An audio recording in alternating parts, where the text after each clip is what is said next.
মিশকা স্ট্রেচারে করে দীপাকে বাইরে নিয়ে এলে পুলিশ অফিসার মিশকাকে জেরা করলে মিশকা বলে ওনাকে এক্ষুনি লাইফ সাপোর্ট দিতে হবে। এ কথা শুনে পুলিশ অফিসার মিশকাকে সেখান থেকে যেতে দেওয়ার পারমিশন দেয়।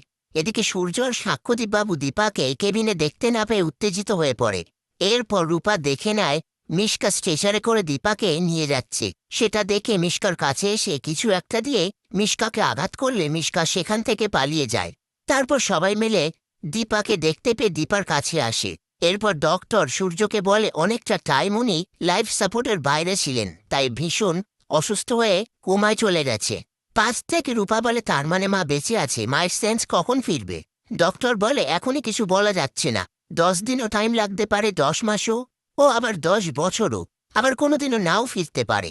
এ কথা শুনে সূর্য চিন্তিত হয়ে মন্দিরে এসে দীপার জন্য প্রার্থনা করার সময় সূর্যর পায়ে চোট লেগে রক্ত বেরোয়। সেটা দেখে রূপা সূর্যর পায়ে ওষুধ লাগিয়ে দেয় আর বলে এখন একটু ঠিক লাগছে বাবা। সূর্য বলে কি বললে তুমি আমায়? রূপা বলে আসলে আমি আমার বাবা ছাড়া কারোর পায়ে হাত দিই না তো তাই। সূর্য বলে আমি তো তোমার বাবারই মতো। এই বলে রূপার কথা ভেবে কাঁদতে থাকে। তখনই রূপা বলে শান্ত হও, প্লিজ কেঁদো না। পাশ থেকে সোনা বলে তুমি কেন আমার বাবাকে মিথ্যে আশা দিচ্ছ বলো, কেন?